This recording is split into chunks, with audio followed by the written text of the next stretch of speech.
Well, we start off in Singapore tonight, where 52 members of parliament voted for a motion calling on two Workers' Party members currently running Aljunied-Hougang Town Council to recuse themselves from its financial matters. 9 MPs voted against the motion, while 2 abstained. Deputy Prime Minister Heng Keat tabled the motion following a recent High Court ruling that Party Chairman Sylvia and Senior Member Thia Khiang had acted dishonestly and were not transparent.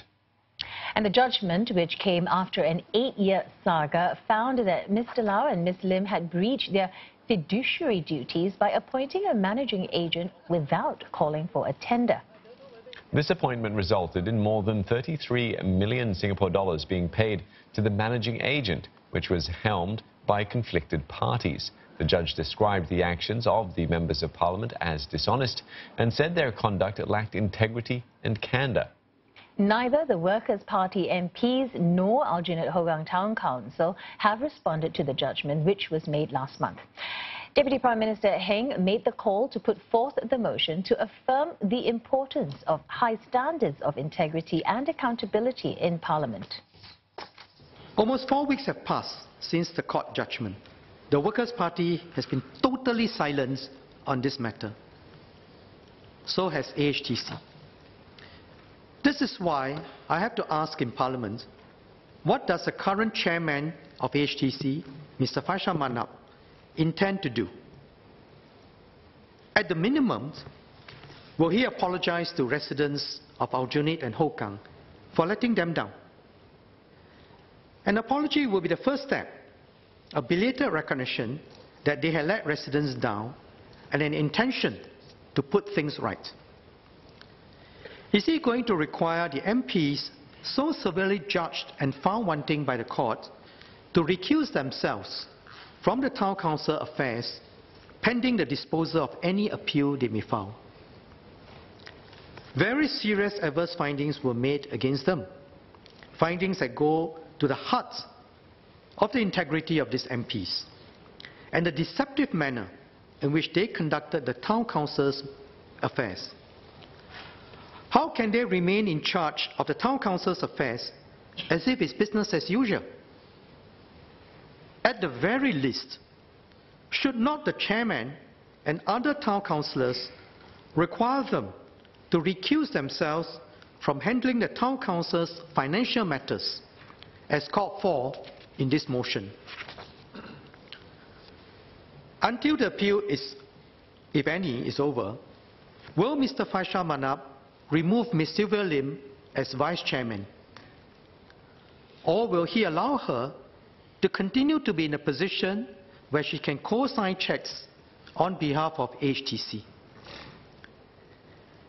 If AHTC were a company, Ms. Sylvia and Mr. Thia Khiang would at the very least have been interdicted, prohibited or restrained from acting pending their appeal.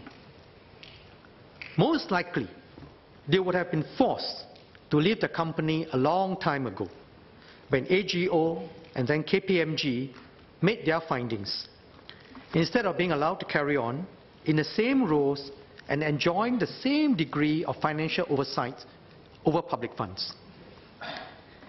If they were members of a professional body, and many members of this House are members of professional body, their acts of dishonesty would have brought them before a disciplinary tribunal. As the earlier judgment of the High Court noted, they might have been exposed to civil liability or, in extreme scenario, to criminal liability.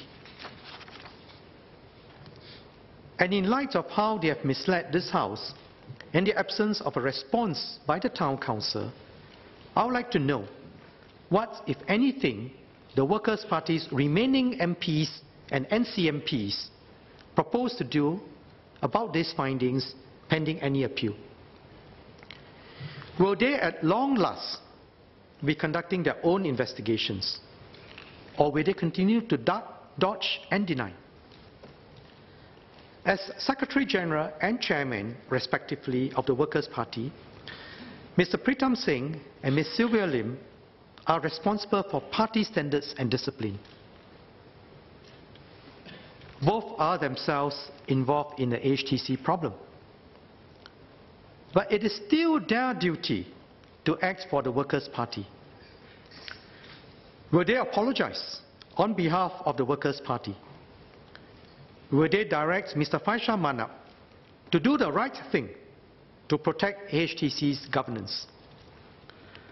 Will they temporarily stand aside themselves and allow some other Workers' Party CEC member to take charge of this matter?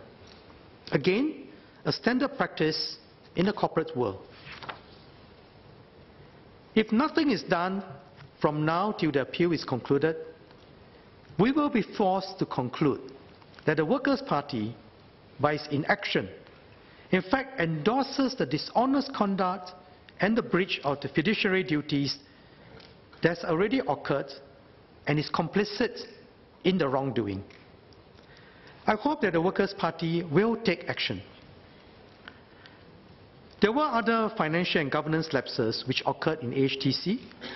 The Workers' Party has put them right, albeit after a long delay and after denying and resisting for many years. In doing so, the Workers' Party have shown that they are in fact capable of taking steps to put their house in order when further obfuscation and delay at last becomes untenable.